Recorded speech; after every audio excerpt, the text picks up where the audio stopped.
नमस्कार। कभी सोचा है कि एक तेज गेंदबाज जब गेंद फेंकता है तो उसमें इतनी रफ्तार कहां से आती है? या फिर एक स्प्रिंटर जब फिनिश लाइन पार करता है तो वो एकदम से उसी जगह पर क्यों नहीं रुक पाता?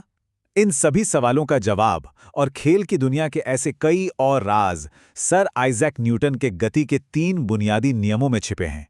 और यकीन मानिए, ये सिर्फ किताबों में पढ़ने वाले मुश्किल से लगने वाले सिद्धांत नहीं हैं, बल्कि ये वो चाबी हैं जो खेल के मैदान पर एक खिलाड़ी के प्रदर्शन को बेहतर से बेहतरीन बना सकती हैं। इस चर्चा में हम इन नियमों को बहुत ही आसान विजुअल्स और रोजमर्रा की जिंदगी के उदाहरणों से समझेंगे।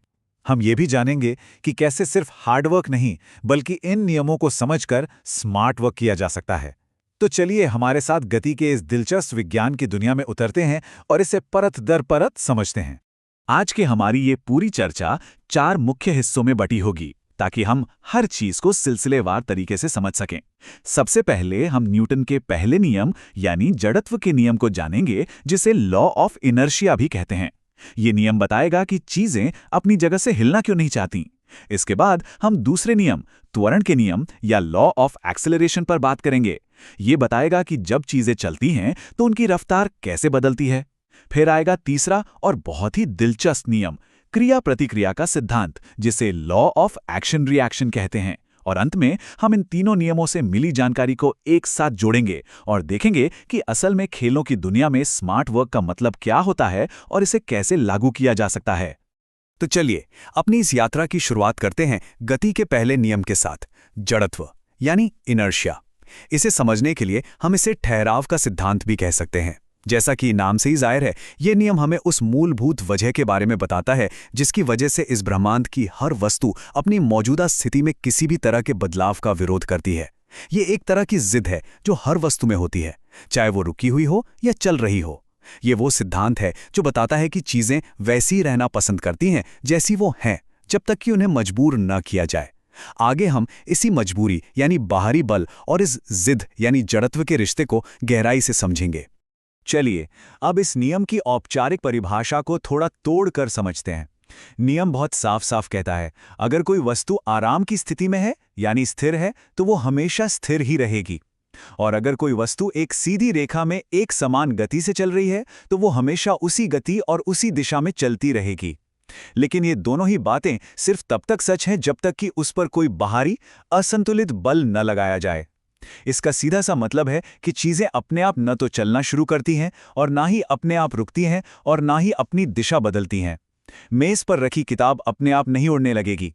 इसी तरह अगर हम अंतरिक्ष में, जहां हवा का कोई घर्षण नहीं है, एक गेंद फेंक दें तो वो सैद्धांतिक रूप से हमेशा हमेशा के लिए चलती रहेगी।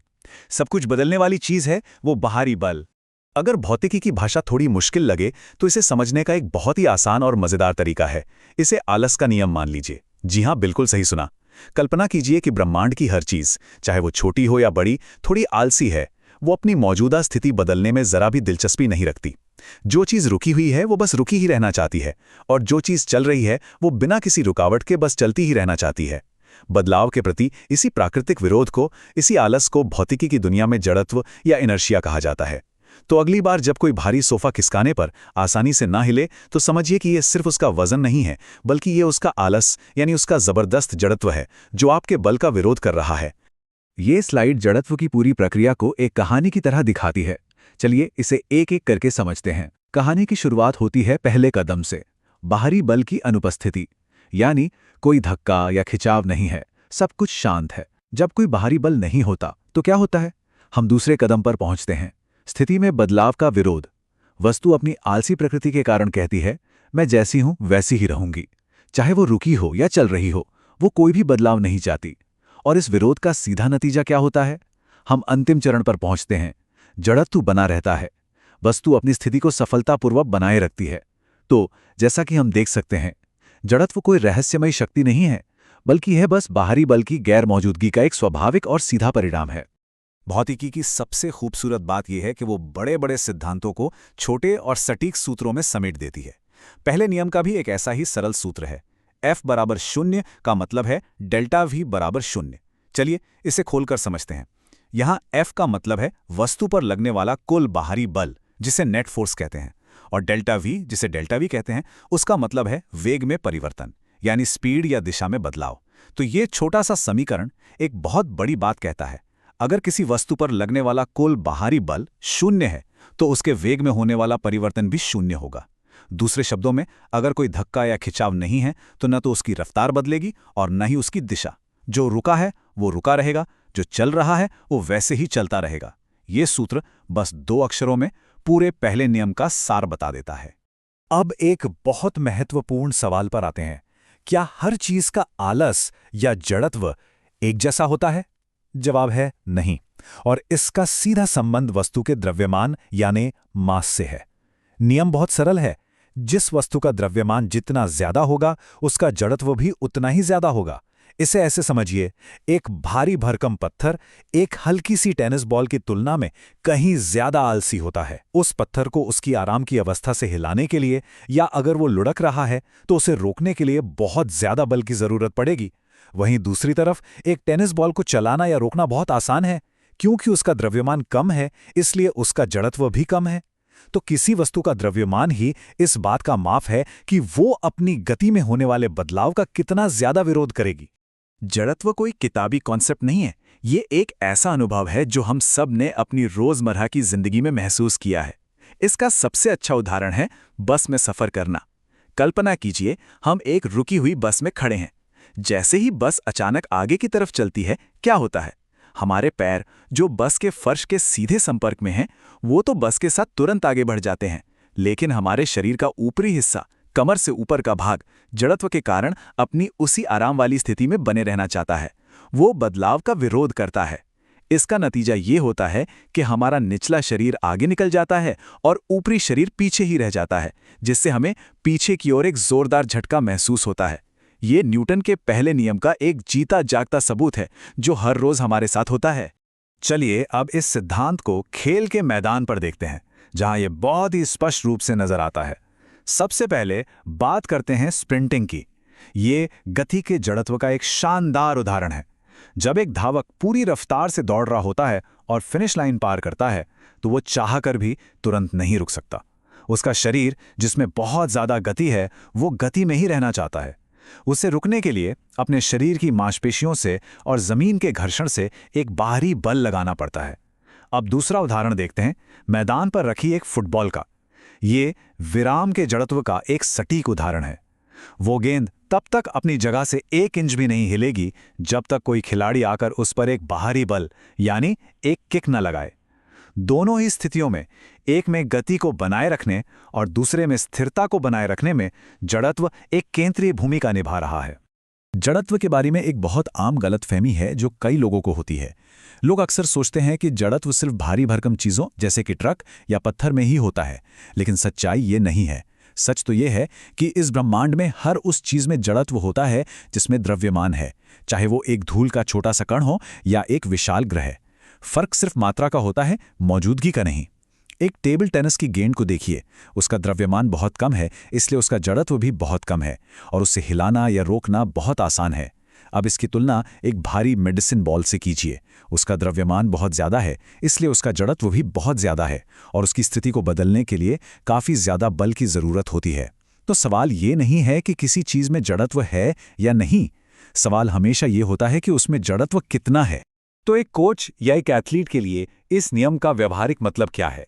उनके लिए सबसे महत्वपूर्ण बात यह समझना है कि किसी भी विस्फोटक खेल गतिविधि जैसे स्प्रिंटिंग या वेटलिफ्टिंग की शुरुआत में सबसे बड़ी चुनौती प्रारंभिक जड़त्व या इनिशियल इनर्शिया पर काबू पाना होता है। जब एक स्प्रिंटर स्टार्टिंग ब्लॉक्स पर स्थिर बैठा होता है तो उसका शरीर पूरी तरह से आराम की अवस्था में होता है और वो वहीं रहना चाहता है। रेस शुरू करने के लिए उसे अपने शरीर के इस आलस को, इस जड़त्व को अपनी मांसपेशियों से पैदा हुए एक बहुत बड़े विस्फोटक बल से तोड़ना पड़ता है। यही वजह है कि स्प्रिंटर्स की ट्रेनिंग में स्टार्ट पर इतना ज्यादा ध्यान दिया जाता है। ये सिर्फ दौड़ना नहीं है, ये भौतिकी के एक शक्तिशाली प्रतिरोध पर कम से कम समय में जीत हासिल करने का विज्ञान है।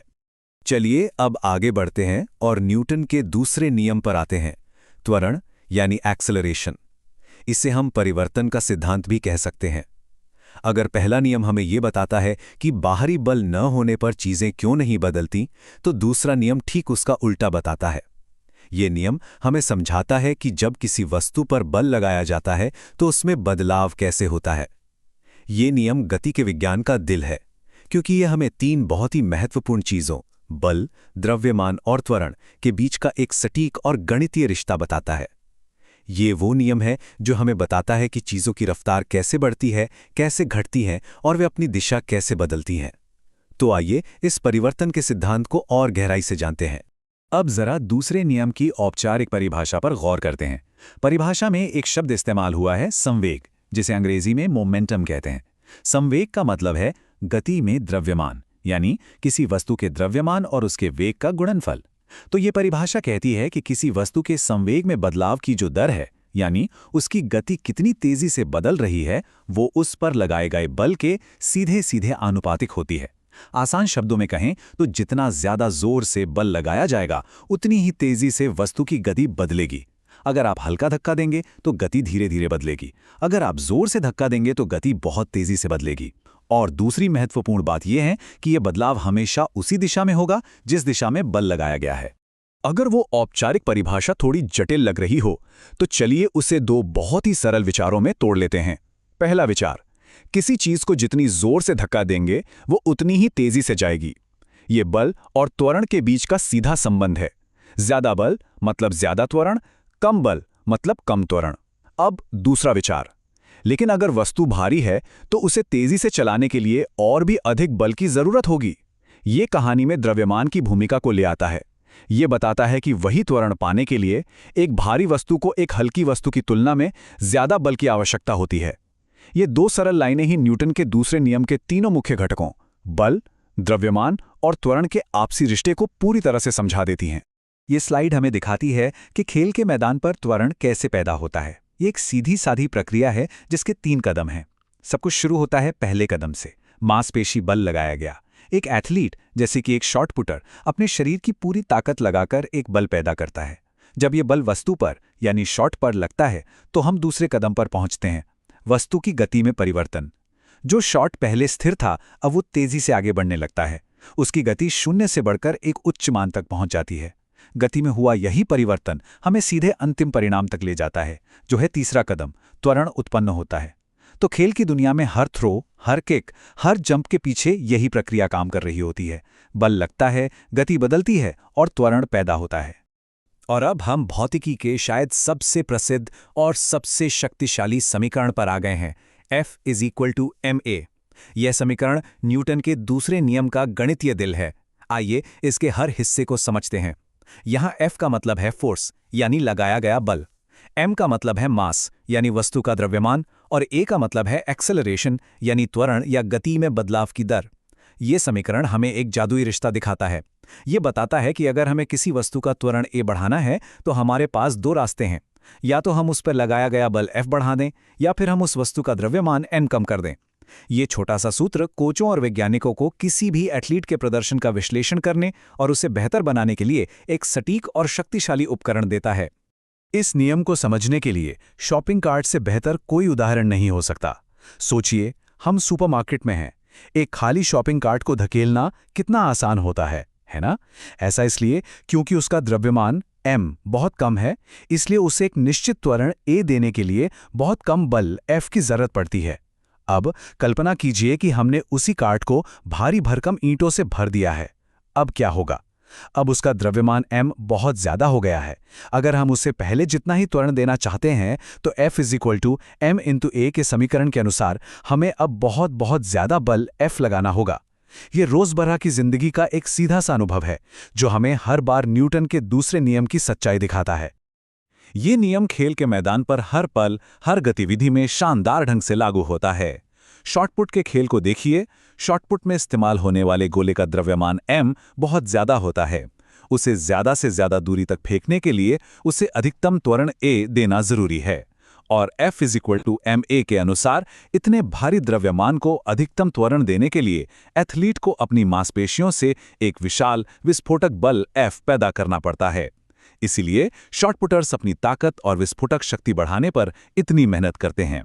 इसी तरह एक क्रिकेटर एक हल्की क्रिकेट गेंद कम m को बहुत तेजी से फेंक सकता है, लेकिन अगर उसे उतनी ही बड़ी एक भारी मेडिसिन बॉल ज्यादा m फेंकने को कहा जाए तो उसी त्वरण को पाने के लिए उसे कहीं ज्यादा बल लगाना होगा। त्वरण शब्द को लेकर भी एक बहुत आम गलतफहमी है। ज्यादातर लोग सोचते हैं कि त्वरण का मतलब सिर्फ रफ्तार का बढ़ना या स्पीडिंग अप होता है, लेकिन भौतिकी की दुनिया में त्वरण की परिभाषा इससे कहीं ज्यादा व्यापक है। भौतिकी में त्वरण का मतलब है वेग में किसी भी तरह का परिवर्तन, और वेग में दो चीजें होती हैं, गति और दिशा। इसलिए अगर किसी चीज की गति बढ़ रही है तो वो त्वरण है, ये तो सही है। लेकिन अगर किसी चीज की गति कम हो रही है, जैसे जब कोई फील्डर गेंद को रोकता है, तो उसे डिसेलरेशन या ऋणात्मक त्वरण कहते हैं, और वो भी एक प्रकार का त्वरण ही है। इसी तरह अगर कोई कार एक ही रफ्तार से एक मोड़ पर मुड़ती है, तो भले ही उसकी गति नहीं बदली, लेकिन उसकी दिशा बदल गई, और दिशा में बदलाव भी त्वरण ही कहलाता है। अब बात करते हैं कि खेल प्रशिक्षक इस नियम का इस्तेमाल कैसे करते हैं। उनके लिए ये नियम सिर्फ एक सिद्धांत नहीं, बल्कि ट्रेनिंग डिजाइन करने का एक पूरा विज्ञान है। F=m×a का समीकरण ही एथलेटिक पावर या शक्ति का मूल है। अगर किसी खिलाड़ी की पावर बढ़ानी है तो प्रशिक्षक समीकरण के दाईं ओर के चरों पर काम करते हैं। स्ट्रेंथ ट्रेनिंग, जैसे कि वजन उठाना, सीधे तौर पर खिलाड़ी की बल F पैदा करने की क्षमता को बढ़ाती है। वहीं दूसरी ओर प्लायोमेट्रिक्स जैसी ट्रेनिंग, जिसमें जंपिंग और बाउंडिंग एक्सरसाइजेज होती हैं, वो शरीर को कम समय में तेजी से बल लगाना सिखाती हैं, जिससे त्वरण A बढ़ता है। इस समीकरण को समझकर एक कोच ये तय कर सकता है कि खिलाड़ी को ताकत पर ज्यादा काम करने की जरूरत है या गति पर, ताकि उसका प्रदर्शन बेहतरीन हो सके। अब हम आ पहुंचे हैं न्यूटन के तीसरे और अंतिम नियम पर, क्रिया प्रतिक्रिया का नियम। इसे अंतःक्रिया का सिद्धांत भी कहा जाता है। ये नियम एक बहुत ही गहरी और मौलिक बात बताता है। ये कहता है कि इस ब्रह्मांड में कोई भी बल कभी अकेला नहीं होता। बल हमेशा जोड़ों में आते हैं। जब भी कोई एक वस्तु दूसरी वस्तु पर बल लगाती है, तो दूसरी वस्तु भी पहली वस्तु पर उतना ही बल, लेकिन विपरीत दिशा में लगाती है। ये नियम हमें बताता है कि हर क्रिया के लिए एक समान और विपरीत प्रतिक्रिया होती है, बिना किसी अपवाद के। ये नियम हमें बताता है कि हर संपर्क, हर धक्का, हर खिंचाव एक दो तरफा प्रक्रिया है। तो आइए इस फैसिनेटिंग सिद्धांत को और करीब से जानते हैं। न्यूटन के तीसरे नियम का मूल कथन जितना सरल है, उतना ही गहरा भी है। प्रत्येक क्रिया के लिए एक समान और विपरीत प्रतिक्रिया होती है। आइए इस छोटी सी लाइन में छुपे 3 शक्तिशाली शब्दों पर ध्यान दें। पहला शब्द है प्रत्येक। इसका मतलब है कि ये एक सार्वभौमिक नियम है जो हमेशा, हर जगह, हर स्थिति में लागू होता है। इसका कोई अपवाद नहीं है। दूसरा शब्द है समान। इसका मतलब है कि प्रतिक्रिया में लगने वाले बल की मात्रा या ताकत हमेशा क्रिया में लगने वाले बल के ठीक बराबर होती है, ना कम न ज्यादा। और तीसरा शब्द है विपरीत। इसका मतलब है कि प्रतिक्रिया बल की दिशा हमेशा क्रिया बल की दिशा के ठीक उल्टी होती है। ये एक मौलिक सत्य है कि बल कभी अकेले नहीं पाए जाते, वे हमेशा संतुलित जोड़ों में ही मौजूद होते हैं। ये उद्धरण तीसरे नियम के सार को बहुत ही काव्यात्मक ढंग से बताता है। यदि कोई दुनिया को धकेलता है तो दुनिया उसे वापस धकेलती है। इसका क्या मतलब है? इसका मतलब है कि जब हम चलते हैं तो हम असल में अपने पैरों से जमीन को पीछे की ओर धकेल रहे होते हैं। ये हमारी क्रिया है। जवाब में जमीन भी हमें उतने ही बल से आगे की ओर धकेलती है। ये जमीन की प्रतिक्रिया है, और जमीन से मिलने वाला यही प्रतिक्रिया बल हमें आगे बढ़ने में मदद करता है। अगर जमीन प्रतिक्रिया ना दे, जैसे कि बर्फ पर, तो हम चल ही नहीं पाएंगे। ये हमें याद दिलाता है कि बल कभी अकेले काम नहीं करते। वे हमेशा एक अंतःक्रिया का हिस्सा होते हैं, एक लेन देन का हिस्सा होते हैं, जो हमेशा जोड़ों में होता है। चलिए अब इस क्रिया प्रतिक्रिया की श्रृंखला को क्रम से देखते हैं। ये कहानी हमेशा दो वस्तुओं के साथ शुरू होती है, जिन्हें हम A और B कह सकते हैं। पहला कदम, वस्तु A वस्तु B पर एक बल लगाती है। इसे हम क्रिया कहते हैं। उदाहरण के लिए एक तैराक A अपने हाथों से पानी B को पीछे की ओर धकेलता है। दूसरा कदम ठीक उसी पल, बिना किसी देरी के होता है। वस्तु B भी वस्तु A पर एक समान और विपरीत बल लगाती है। इसे हम प्रतिक्रिया कहते हैं, यानी पानी भी तैराक A को उतने ही बल से आगे की ओर धकेलता है। और इस लेनदेन का अंतिम परिणाम क्या होता है? तीसरा कदम, गति होती है। तैराक आगे बढ़ता है। सबसे जरूरी बात यह है कि क्रिया और प्रतिक्रिया एक के बाद एक नहीं होती, वे एक ही समय पर होती हैं। तीसरे नियम को भी एक बहुत ही सुंदर और संक्षिप्त गणितीय सूत्र में व्यक्त किया जा सकता है, FAB = -FBA। चलिए इस छोटे से समीकरण को समझते हैं। यहाँ FAB का मतलब है वस्तु A द्वारा वस्तु B पर लगाया गया बल, जिसे हम क्रिया मान सकते हैं, और FBA का मतलब है वस्तु B द्वारा वस्तु A पर लगाया गया बल, जो कि प्रतिक्रिया है। बीच में लगा बराबर का चिन्ह या इक्वल्स का चिन्ह हमें बताता है कि दोनों बलों की मात्रा या ताकत बिल्कुल समान है, और वो जो छोटा सा ऋण चिन्ह है वो दिशा को दर्शाता है। वो हमें बताता है कि प्रतिक्रिया बल की दिशा क्रिया बल की दिशा के ठीक विपरीत है, यानी 180 डिग्री पर। यह संक्षिप्त समीकरण एक पल में हमें क्रिया और प्रतिक्रिया के रिश्ते की पूरी कहानी बता देता है। तीसरा नियम कैसे काम करता है, इसे समझने के लिए नाव वाला उदाहरण सबसे बेहतरीन है। कल्पना कीजिए कि हम एक शांत पानी में खड़ी नाव से किनारे पर कूदना चाहते हैं। ऐसा करने के लिए हमें अपने पैरों से नाव के फर्श को पीछे की ओर जोर से धकेलना पड़ता है। ये हमारी क्रिया है। न्यूटन के तीसरे नियम के अनुसार ठीक उसी पल नाव भी हमारे पैरों पर ठीक उतनी ही ताकत से लेकिन आगे की दिशा में एक बल लगाती है। ये नाव की प्रतिक्रिया है, और यही प्रतिक्रिया बल है जो हमारे शरीर को हवा में उछालकर किनारे तक पहुंचाता है।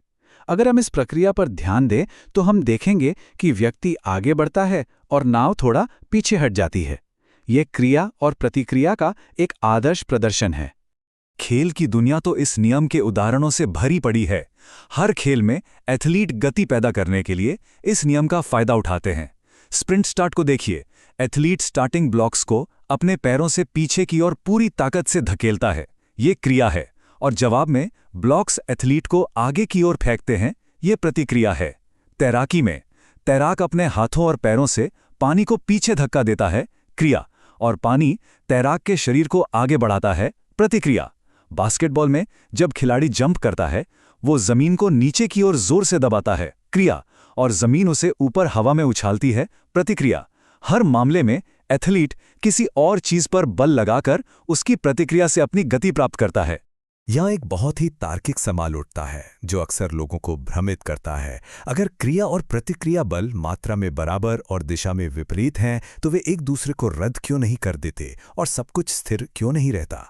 इसका जवाब बहुत महत्वपूर्ण है और इसे ध्यान से समझना जरूरी है। जवाब है क्योंकि ये दोनों बल कभी भी एक ही वस्तु पर नहीं लगते, वे हमेशा दो अलग अलग वस्तुओं पर लगते हैं। चलिए स्प्रिंटर के उदाहरण पर वापस चलते हैं। एथलीट का बल क्रिया स्टार्टिंग ब्लॉक पर लग रहा है, जबकि ब्लॉक का बल प्रतिक्रिया एथलीट पर लग रहा है। चूंकि बल दो अलग अलग वस्तुओं पर लग रहे हैं, एक ब्लॉक पर एक एथलीट पर, वे एक दूसरे को संतुलित या रद्द नहीं कर सकते, और इसी वजह से गति संभव हो पाती है। एथलीट और इंजीनियर इस नियम का भरपूर लाभ उठाने के लिए तकनीक और उपकरणों का इस्तेमाल करते हैं। एक धावक के जूतों के नीचे लगे स्पाइक्स का डिजाइन सीधे तौर पर न्यूटन के तीसरे नियम से जुड़ा है। जब धावक दौड़ने के लिए जमीन को पीछे की ओर धकेलता है, क्रिया, तो स्पाइक्स जमीन में धंसकर फिसलने से रोकते हैं। इससे यह सुनिश्चित होता है कि धावक का लगाया हुआ पूरा का पूरा बल जमीन में स्थानांतरित हो, बर्बाद न हो। इसके परिणाम स्वरूप जमीन भी धावक पर एक अधिकतम प्रतिक्रिया बल लगाती है, जो उसे ज्यादा तेजी से आगे धकेलती है। स्पाइक्स के बिना पैर फिसल सकते हैं, क्रिया बल कम हो जाएगा और प्रतिक्रिया भी कमजोर हो जाएगी। इस तरह सही उपकरण का उपयोग करके एथलीट प्रकृति के नियमों का अपने फायदे के लिए बेहतर इस्तेमाल कर सकता है। तो अब तक हमने न्यूटन के तीनों नियमों जड़त्व, त्वरण और क्रिया प्रतिक्रिया को अलग अलग समझ लिया है। अब समय है इन सभी धागों को एक साथ बुनने का और एक बड़ी तस्वीर देखने का। ये अंतिम खंड इसी बारे में है कि कैसे इन वैज्ञानिक सिद्धांतों की समझ को खेल के मैदान पर लागू किया जा सकता है। ये सिर्फ हार्ड वर्क या कड़ी मेहनत करने के बारे में नहीं है, ये इस बारे में है कि कैसे भौतिकी के इन नियमों का ज्ञान हमें स्मार्ट वर्क करने में मदद करता है, जिससे कम मेहनत में बेहतर और ज्यादा प्रभावी परिणाम मिल सकें। यह विज्ञान को प्रदर्शन में बदलने की कला है। यह कथन हमारे पूरे विश्लेषण का सार है। खेल में शिखर पर पहुंचना भौतिकी के नियमों को चुनौती देने से नहीं होता, बल्कि उनके साथ पूरी तरह से तालमेल बिठाने से होता है। दुनिया के सर्वश्रेष्ठ एथलीट एक तरह से सहज भौतिक विज्ञानी होते हैं। वे अवचेतन रूप से जानते हैं कि अधिकतम शक्ति पैदा करने के लिए जड़त्व पर कैसे काबू पाया जाए, बल को कैसे अधिकतम किया जाए और जमीन या पानी की प्रतिक्रिया का सबसे अच्छा उपयोग कैसे किया जा सकता है। जब एक कोच इन सिद्धांतों को समझता है तो वो अपने खिलाड़ियों को बेहतर तकनीक सिखा सकता है। यह ज्ञान ट्रेनिंग को सिर्फ अनुमान लगाने के खेल से निकालकर एक सटीक विज्ञान में बदल देता है, जिससे एथलीट अपनी क्षमता को अधिकतम कर पाते हैं। आज की इस चर्चा में हमने सिर्फ भौतिकी के कुछ समीकरण नहीं पढ़े, बल्कि हमने गति की भाषा सीखी है, वो भाषा जिसमें ब्रह्मांड की हर चीज बात करती है। तो अगली बार जब आप किसी को दौड़ते हुए, कूदते हुए या किसी चीज को फेंकते हुए देखेंगे, तो क्या आपको वहां सिर्फ एक सामान्य गतिविधि दिखेगी या आपको उसके पीछे काम कर रहे जड़त्व, बल, त्वरण और क्रिया प्रतिक्रिया का एक अदृश्य खूबसूरत नृत्य नजर आएगा। गति का ये विज्ञान हमारे चारों ओर हर पल घटित हो रहा है, एक पार्क में खेलते बच्चे से लेकर एक ओलंपिक एथलीट तक। तो अब सवाल ये नहीं है कि ये नियम कहाँ हैं, सवाल ये है कि इस नए ज्ञान के साथ आप अपने आसपास की गति की इस दुनिया को अब किस नए और गहरे नजरिए से देखेंगे और समझेंगे।